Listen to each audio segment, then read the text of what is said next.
James Rink, welcome to Nature of Reality Radio. It has been a crazy experience with guarding what we had to go through to load up your website. Even though we don't have your website up on my computer to use as a guide, I would like you to explain who you are and what you experienced regarding the Super Soldier program and everything else that you have to offer for humanity in this time of great challenge. Because I saw your YouTube video and I decided it was of the utmost importance to have you on the show. Yeah, well, thank you very much for inviting me on here today. The answer is yes, I was used as a super soldier off-world in various planetary corporations, secret projects. In this current reality, I go by the name of James Rink, but off-world, I have different aliases, including Agent Sabretooth, James Ring, James Martin Rillsberg, Derek Reinhold, and there's a few more, but those are just some of the names that I go by off-world. And today we'll go into some of these secret projects to discuss how this is even possible, what's taking place off-world, and we'll just go, I guess, whatever other questions you have, we can go into that too. Okay, your YouTube channel, Super Soldier Talk, I guess that's probably the best way for me to go. At this point, seeing that your website is not accessible for my computer for whatever the reason. But, well, when we talk about super soldiers, a lot of people may think of Duncan O'Fenowen, who was on Project Camelot, and he killed a lot of people and didn't realize he was killing people because he was under mind control at the time that he was killing people. So, were you also under mind control when you were part of the super soldier factions? Well, it would depend which altar they would have me under. Like, for instance, I have a Malcolm altar who is being totally cybernated, and he's being held in a platform off of Saturn and on a cybernetics platform. But in that particular case, they would put augments in there to access certain parts of the brain so that you wouldn't be able to have memories of your past or even really any kind of cognitive thinking abilities to resist. There was one time when I was sent off world, and this is when I was in another cybernetic body, and they sent me into a battle, and I didn't want to cooperate. I wanted to resist trying to kill the people that they wanted me to kill. And what happens is you just get really migraine headaches, and then they just shut you down. You get a seizure. So in those particular bodies and altars, you don't really typically have very much control over yourself. But in the here and now, which what I would refer to as my home altar, I think they're trying to hijack my consciousness in some ways. They have been successful, but in other ways, I've tried to, or I believe I'm doing a really good job resisting whatever programs or plans they had for me. Like, for instance, in this lifetime, they were expecting me to become a pastor and become totally and programmed into the matrix, but I certainly wasn't interested in going down that life path, and I did have some help from off-world.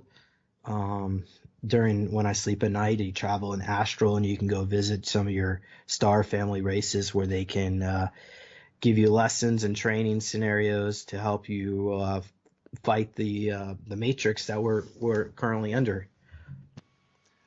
Now it's come to people's attention, Brad Johnson, who used to channel Dronus, has caused a bit of a brouhaha when he says that nobody in the secret space program has ever come forward to expose what's really going on.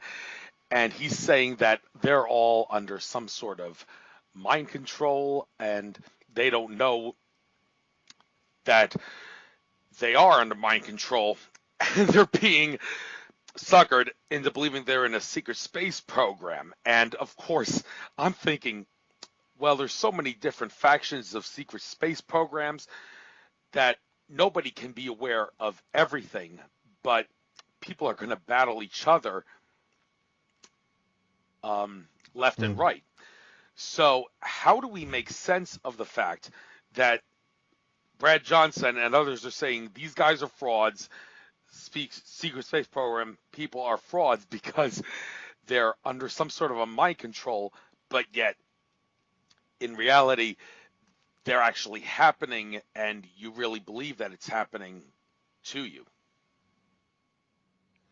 Yeah, well, a lot of those people are just really low vibration, and they themselves are not educated. They're not experiencers like themselves, so they really have no, in my opinion, they shouldn't even have opinion on this topic because they weren't participating. I mean, this whole thing, this whole part of doing what I'm doing is because I want to help bring other people who are experiencers together to help share information, share knowledge, and perhaps maybe we can figure out ways to heal ourselves. And all these other people out there who are saying whatever they want to say about us, to me, are just noise in the matrix. It doesn't really matter what they think because they're not right about about us, about what they think about us because they haven't been there. They didn't go through the trauma and the torture, so they don't know. Yeah, yeah. And ever since I was a kid, I've always wanted to be an astronaut. Always get up there and enjoy outer space. And well, the problem with outer space is that you can't really stay on the ground, and it's the zero gravity thing. That's all an illusion. They're really in free fall, but the science behind it is all complicated. So they just say there's no gravity. But in reality, I'm sure the secret space program has some way of countering that so that people can actually walk around on the space platform, um, on the like the holodeck and whatever, and not have to worry about floating around. So, is there any technology that the secret space program uses to prevent the floating zero gravity illusion problem? Yeah, I mean, certainly they have different types of platforms and ships and vessels. This whole anti-gravity thing, I mean, that was pretty much taken care of the as far as developed going back as early as the 1860s with the Sonora Aerospace Club. And then flash forward to about the 1890s was the beginning of Solar Warden, and that particular technology was those flying airships um, that was part of that steampunk era. I don't know if you've, but like the Frank L. Reed electric airship and so on. But going into the future to the 1920s, you have the Black Sun Secret Society, of course, the Vril girls who were channeling ETs from Aldebaran, and they actually made their own ship to go return back to Aldebaran. So, and then of course the beginning of the Nazi groups were, what was I saying earlier, Thula and the Black Sun were busy working on it. So that technology was developed by at least the 1930s. They were already, it was around, I think around 39. So when they started settling Antarctica, and soon after that, around 41 or so, 1940, they got up onto the moon. and started building out bases there, and then quickly off-world, 43, 45 on Mars. So it didn't take very long, and then once they got access to time travel tech, then it was really quick. It's really quick to build a ship. All you got to do is send a team back in time, place an order, send them back in time 20 years, and now you have a giant dreadnought dark fleet vessel. So certainly there is technology out there for that, but as far as whether we're going to see it here in this timeline, I think it might be a few more years. There's a lot of people out there that don't want you to have access to not just anti-gravity, free energy, and portaling tech, teleportation, re-aging tech, healing tech. So yeah, there's a lot of technologies that are being suppressed. Right, and because of this, the whole pandemic, you're thinking everything's shutting down and we're going to restart and get back to normal. I'm thinking, well, get back to normal. I don't want to go back to the same old system of enslavement. I want everything to be free for everybody, and a lot of people want free energy, free, and don't want to have to. They just want to be done with money. That's the kick in the bucket, and it appears that there's a lot of problems regarding this whole thing. Next Tuesday is getting really annoying.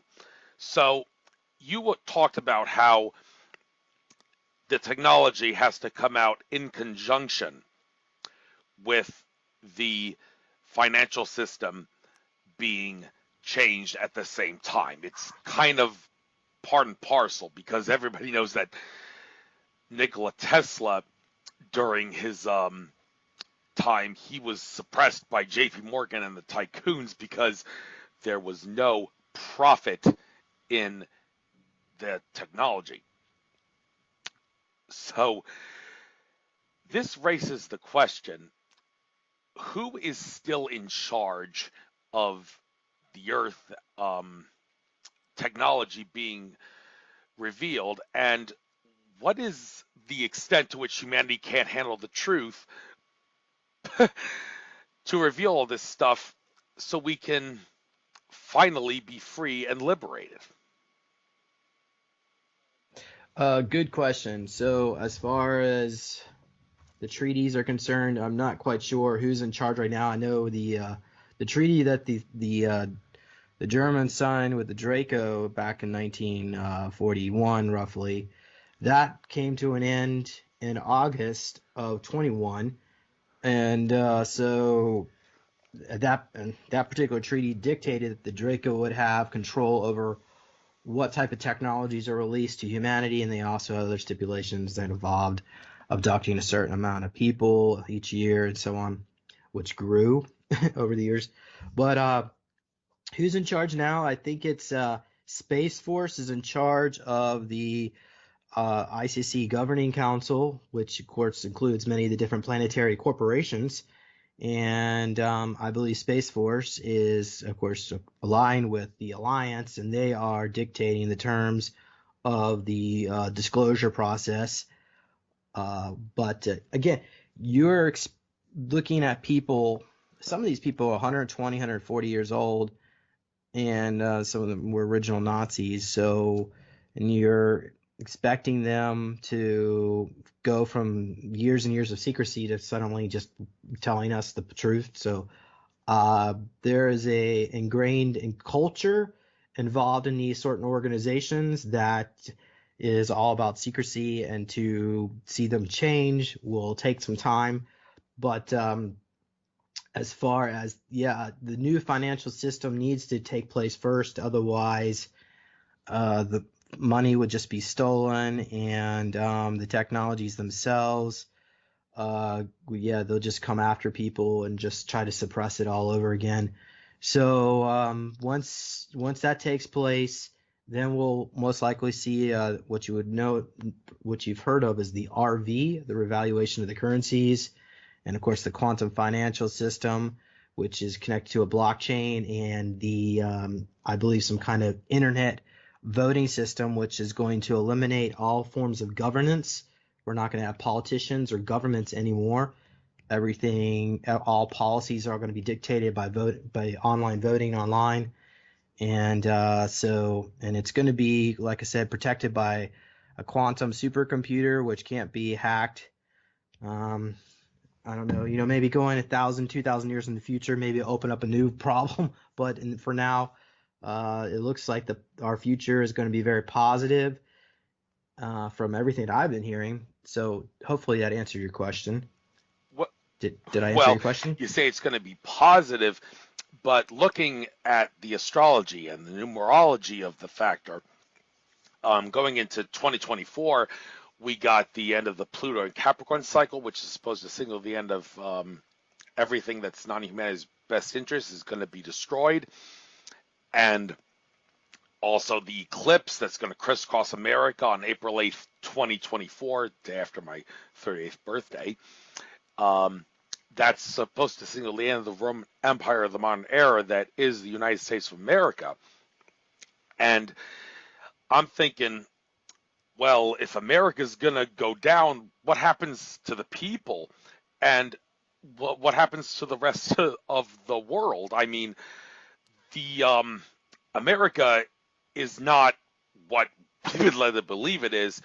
It has, the global currency has impoverished people, especially since 1971 when the Nixon shock was taken into effect. And we've been hearing a lot of biblical prophecy from people like Bull Pony and such that something is about to change. And things don't happen like overnight, but they have to happen gradually. And that raises the question, who in the white hat factions, what's the process by which they're going to get all this in so that people who have tender hearts, and Victoria Reynolds, who was my guest yesterday, said exposing everything all at once would not resonate with humanity because humans have too tender a heart. That was a nice way of putting it. And because we have white hats in power, but we don't know how the extent of their power and how long it's going to take. But you think you see the astrology and the numerology, and of course 2025, that's a 9-year. Ted Moore was talking about that's the year when everything comes to an end, and then we start anew. And well, there's a lot of things we can go with this. So when you look at the astrology and the numerology and see that America is in for some big changes and how it can affect the rest of the world with the dollar being the global reserve currency and how it's impoverished humanity and nothing's good to come out of the Nixon shock. How are we supposed to ride through this storm?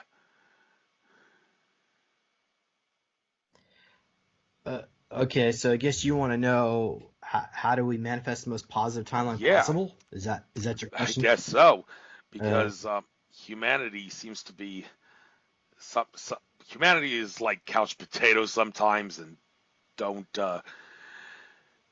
care what's going on.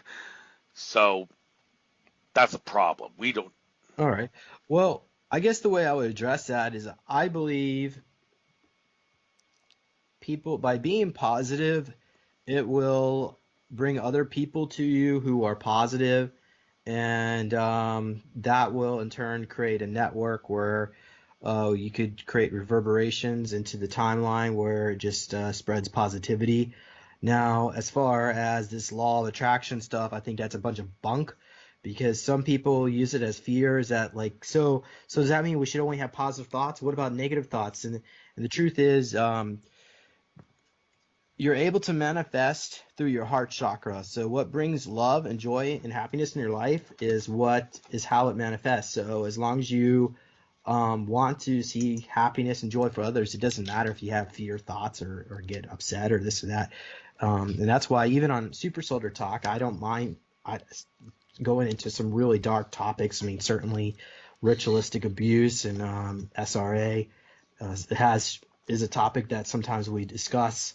And in that particular case, um, as I think there's so while I'm mentioning this, there's also a negative timeline. So while people who are positive are going to keep resonating to positivity, people who are negative who decided to take the Jabiru and plug themselves into an AI type consciousness are going to go into a timeline which AI is and still control the matrix, and that timeline results in war. I think China invades the U.S.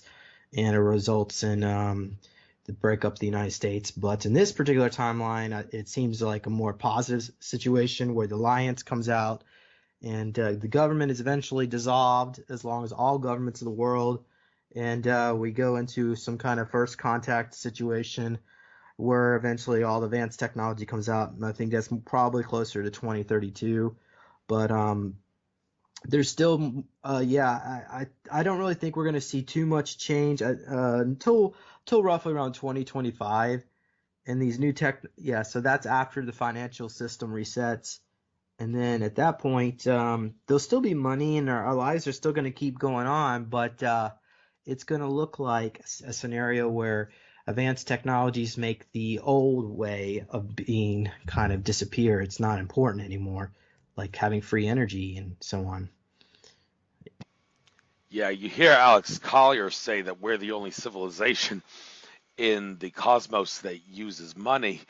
And how can you not hear him say that and think, well, it's time for us to join the program and get with the program? And well, the funny thing is, when the economy is all booming and busting, everybody seems happy and excited, but yet at the same time, we want to be done with money because we know that the technology exists that can provide for everybody, and it's a it's really a kind of a catch-22. But then again, the white hats are doing whatever they can to make it possible. Yeah, well, money's going to stick around for quite a bit longer. As far as whether or not it has any meaning or value, that's going to slowly diminish because new technologies will make money obsolete. For instance, having a replicator machine in your house, which has whatever type of food you want, or tools, or clothes, or you can even manufacture a new car every day, or a new furniture, or change out. You can even change your own home out. So these are some of the possibilities in our future. How long? I think it's probably going to be after 2030, maybe 2035 before we see replicator tech. But I mean that's actually going to have to be imported from ET. So we'll have to have some kind of first disclosure scenario. That so when I'm describing these future events, there are certain milestones that need to take place. So it's not like you're going to just see this without other everything needs to happen, and this is the order that I was told that it was going to happen, as far as through remote viewing and so on. But looking into the future, of course, every time you look in the future can change. But I'm just trying to give you certain probabilities of what I think is most likely going to take place. Mm-hmm.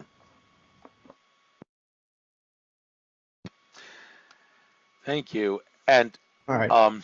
regarding what is taking place, we've been hearing a lot of stuff about the moon and Mars being liberated or not being liberated. And there was some recent interview where Alex Collier and Michael Salla talked about how the moon and Mars controversy.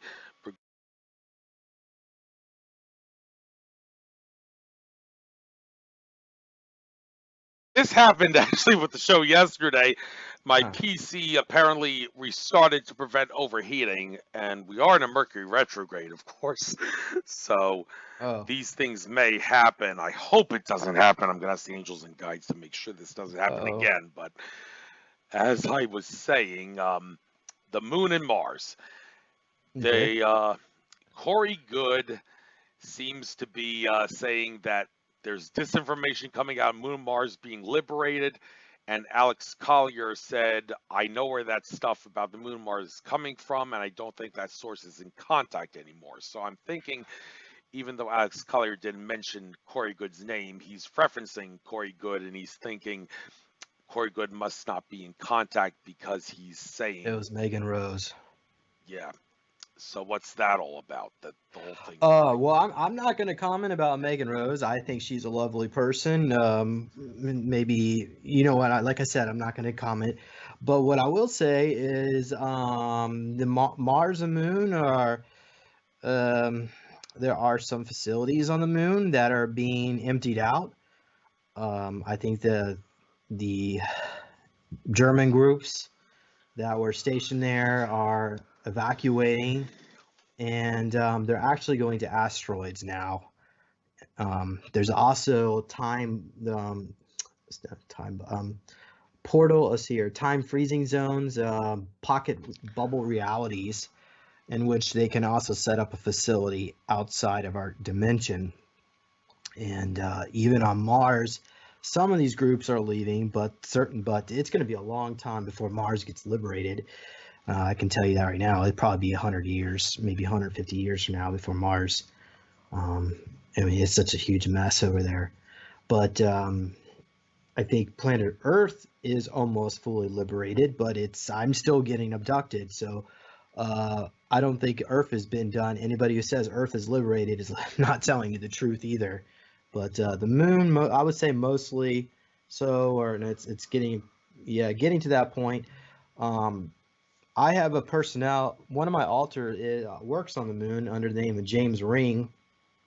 And if you ever seen the movie Moon from 2009, that was, I believe, whoever was in charge of putting that film together probably had access to some of our files, because my alter, like I said, was um, James Ring, but the actor in that movie was Sam Bell. So I think they just and they've actually do that, like the Rambo story. I had a guest on my show with Jimmy Payne. He actually mentioned that his name was James Ramble, and they just changed his name and made a movie out of it, and they never gave him any money for it. And they did that to a lot of us. So yeah, so it's only a matter of time, though. The Alliance is clearing these facilities out, and eventually um, it won't be much. Yeah, humanity will be liberated. I believe it'll take someplace between 2023 and 2025 before that happens, though. Does that answer your question? yeah, I say it would. Um, and we don't really know what's going on in the cosmos. We've been lied to a lot. I mean, Brad Johnson, who channels Adronis, who used to channel Adronis, he said that we've been misled about the nature of the gas giant planets, and then he would not explain what the nature of the gas giant planets actually is, because he did not feel humanity was at a point where we can hear what the gas giant planets are like. When I was at a conference where he was speaking in January 2020, before the whole pandemic started, I actually addressed that with him and asked him, what do you want humanity to do in order to wake up to the fact that the gas giant planets are not like what mainstream science tells us it's like? As someone who has experience in this, could you tell us, is there really any truth to the idea that gas giant planets are not gas giants, or are they gas giants, but not the way that NASA and mainstream science tells us it is? Uh, well, I mean, I don't necessarily have any personal memories of a gas giant, but what I do have is I did had session notes. We did some remote viewing with some of my friends on Jupiter.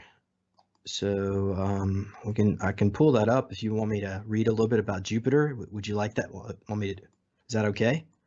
Would you like me to Yeah, tell by you a all little bit more means. about Jupiter? Go ahead. Okay, just let me see if give me a moment here to locate it. Um, so this modern. Okay, here it is. Modern day Jupiter is an entirely different story. There is a massive underground lab on Jupiter. Rather, I think there's a bunch of many labs On the surface, where they create viruses and creating programming and creatures like spiders. And every animal has a program there. They program them how to reproduce, when, etc. Even the humans in these facilities down there are programmed too. The lab is located in a yellow glass dome, and underneath the dome, it's inside Jupiter into the ground. It's connected to other tunnels and facilities. Inside the dome, there's life and testing and genetic manipulation, but the surface looks like platforms, ammunition, metallic containers, which preserve genetic materials, freezer containers, and weaponry. There are also airports there with flying metallic discs. These discs seem to be operated by hybrids of mantis and grasshopper mantis. There are labs filled with mostly humans. The whole planet seems like a giant base. There's an escalator which goes down into this particular facility anyway we're looking at. And we see people eating and drinking, like humans by the way, at what looks like a Dunkin' Donuts. There are also green and yellow colored lizard beings there. They have an energy around their heads which make you feel like you're shrinking and your life force is being shrunken. The energy on this planet is so dark and so dense and negative, the surface is completely dead, a wasteland. If you were to walk around, you would need a protective suit, and the sky would look foggy, dark gray. The atmosphere is also very toxic and unbreathable. The longer you are outside, the more dangerous it is. If you slept outside, even with a protective suit on, well, you would need a protective suit anyway, it seems as if a part of your soul would be eradicated. That's how dead the whole planet seems. The people who work here, their souls seem dead. The darkest of the dark is done here. There's a giant portal on Jupiter, and that I think is what you're seeing, that giant hurricane that you see from NASA, the pictures of NASA. So yeah, that portal, they use that so they work there and they live elsewhere. Jump room technology makes this work-related environment and not a place to live. Also, the gravity doesn't seem as dense as NASA is trying to tell us. The giant hurricane is a black hole which leads to the outskirts of the universe. It goes outside the membrane of the universe which holds this universe together. The portal looks very dark and black, and you need to be a certain vibration to go in and go out. Part of the ammunition and materials are being transported back and forth from the black hole. Jupiter, at one point in the past, used to be a paradise planet with a soul essence, but it was also destroyed.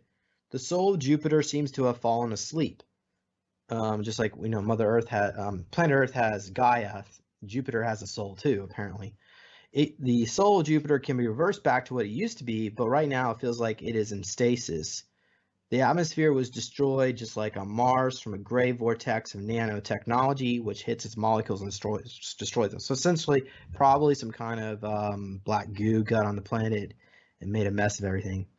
The layers of atmosphere are also completely destroyed. There used to be a lot of water on Jupiter before too, with lots of rivers, but most of the water was in veins deep underneath and not so much on top. Jupiter used to have lots of grass and hills and water. I already mentioned that, but we see some type of animal creatures like dogs, fox-like. We also see some type of llama with a twisted tail.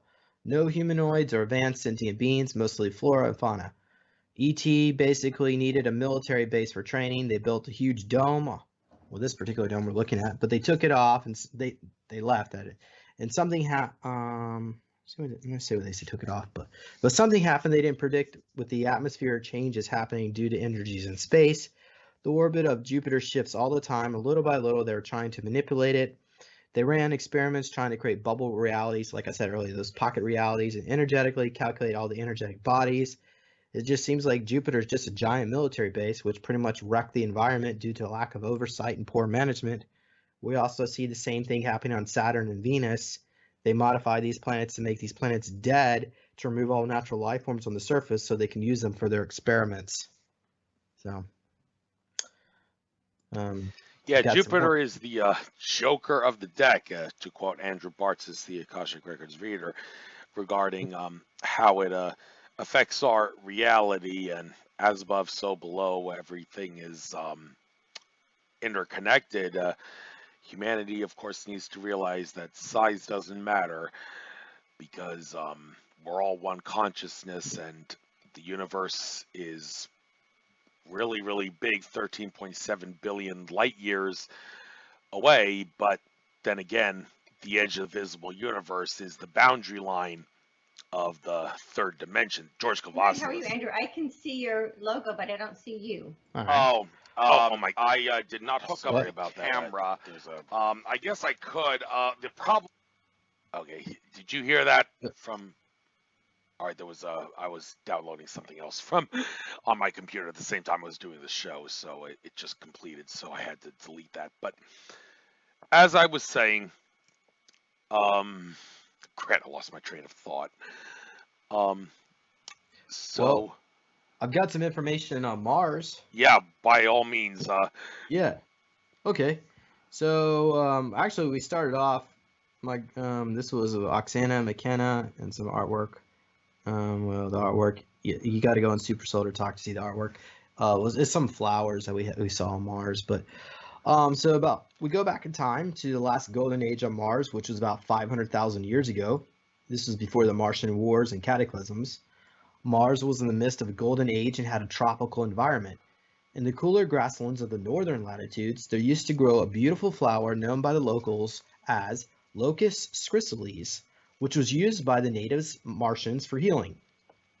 The original settlers of Mars were survivors from the planet Tiamat, which is now in the asteroid belt. I think Tony Rodriguez mentions Ceres, the planetoid Ceres. That's a remnant of Tiamat. It's between Mars and Jupiter. So there used to be a planet there, but yeah, that was destroyed about 5 million years ago with the wars with Draco and Orion Empire. So and Tiamat actually was a beautiful tropical planet that looked like ancient Greece. So yeah, it predates Atlantis. But these natives of the time look like like Scandinavians, blonde hair, blue eyes. So one girl has neon azure teal colors in her eyes. They also have sharp jaw lines and cheekbones. Feels very much like 4 or 5D Mars. So the girls would go out into the meadows. And again, this is in the northern latitude of Mars, in the cooler areas, where they would collect the flowers with their hands. You could see through the flowers and you could see through the children as their dresses look semi-transparent, which becomes more solid when you get closer. The freedom of the children to collect the flowers is also embedded into the flowers. One of the girls is filling them in her white dress, the flowers that is. She's taking the flowers somewhere, like an arch between the rocks. There are mountains in the background and the sky is teal color. It seems like this species of plants prefer the polar regions as this area never gets nighttime. We continue following the girl into the cave entrance. The whole room is lighting up around her as she walks. Inside the dwelling, there seems to be a built-in system which mirrors energy from the soul of Mars. The chairs look futuristic and are growing out of the floor. They would use the flower in 2 parts. They would first dry out the petals, then the maidens would place the flowers into a white alabaster marble table to dry them out. All the furniture in the room also looks like it's made of the same stuff. Processing the flowers also serve as a meditative practice as they would charge themselves up with the energy of Mars from these flowers. There are no men nearby. The women are all wearing sheer white silk. There is a grandmother figure nearby. She is collecting pollen from the stamen of the flowers and grinding them down using a mortar and pestle made from Martian stones. You would think with their advanced technology they could use something more modern, but they want this to be more of a hands-on process. The room is spherical and the flowers give energy to the walls, which make the rooms warmer and more comfortable. They use these flowers as for the aroma, fills them up with energy, and basically it takes away their appetite, so they don't need to eat food. They put the pollen on their face and it looks like a crystal structure. It becomes a part of you. To get healed with the flowers, you have to absorb the energy of the flowers, and flowers can heal any condition, even mind control. The essence of the center of the planet of Mars is the same essence of the flowers. Mars shoots these bubbles of her essence into each flower. They are all the same. This energetic harmony cannot be maintained in any other way. The flowers help maintain the atmosphere. If you cause imbalance with these flowers, it will be very bad for Mars. One of the girls is processing flowers, goes by the name of Cyanna. She can shapeshift into a fox with a face with big ears. She says she likes those creatures, they are nice. We ask her, where's her father and the other men? She says the men are working. They're working on a tunnel system building out new dwellings for those who need space to live. They're always welcoming new species who come to ask for shelter. During this time of history, there was a lot of wars going on in the universe, and many planets had exploded and needed refuge. We see one wild-looking race which gained knowledge from the Martians, and they got back to so they go back to developing their own damaged planet. There are also mantis beings that are settling again from these Orion wars at this time, and they lived on Mars. They lived in harmony with native populations, and there's also a group of reptilian settlers who settled on Mars as well. This first group had about 50 of these reptilians. They move into the tunnel system underground near the blonde-haired Martians. The reptilians prefer to live underground as the temperature can be kept warmer at more comfortable levels. The Martian men teach the reptilians how to build out their dwellings. There's a lot of solid rock underneath, and they use their eyes to pinpoint a spot, and the group of them just together melt the rock into dust. I guess they're using telekinesis or so on. The rock is transformed by changing the vibrational frequency of the rock. They can also turn these rocks into energy using this method. But the reptilians didn't have good intentions. They would put nanotechnology dust all over the surface of the planet to introduce death and decay and to try to erase the ancient wisdom and history of the planet. The people started to get disconnected from the essence of Mars and got disconnected from their own subconscious. The reptilians also sprinkled this toxic dust over planet Earth at the same time.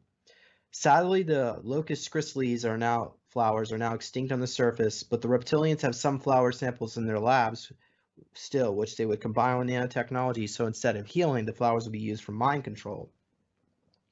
Eventually, war destroyed the tropical climate.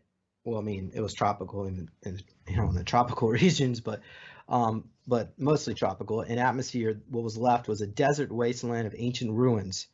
To keep the people out of the ruins, the Draconians created giant spiders in their underground labs to keep people from discovering the survivor. By the way, there are survivors on Mars right now. They're olive skin type humanoid that looks like, their architecture looks very like from India, their type of clothing and architecture.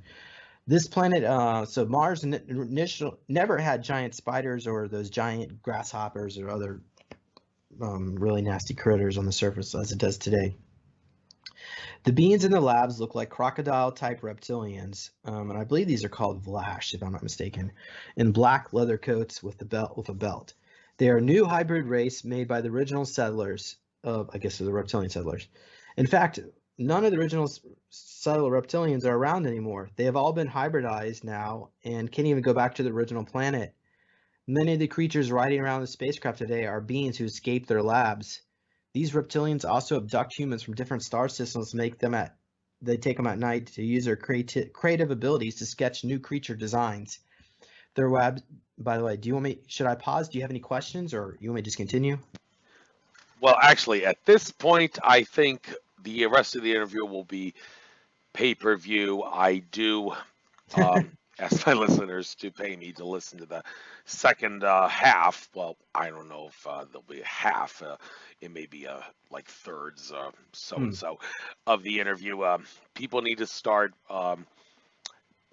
charging for their work. It's one of the ways that humanity needs to ascend is to value yourself, and I think charging people for work is the way to go. So this is the point. I just want to make clear that from this point onward in the interview, people need to pay me on Patreon in order to listen to the rest of this. So yes, you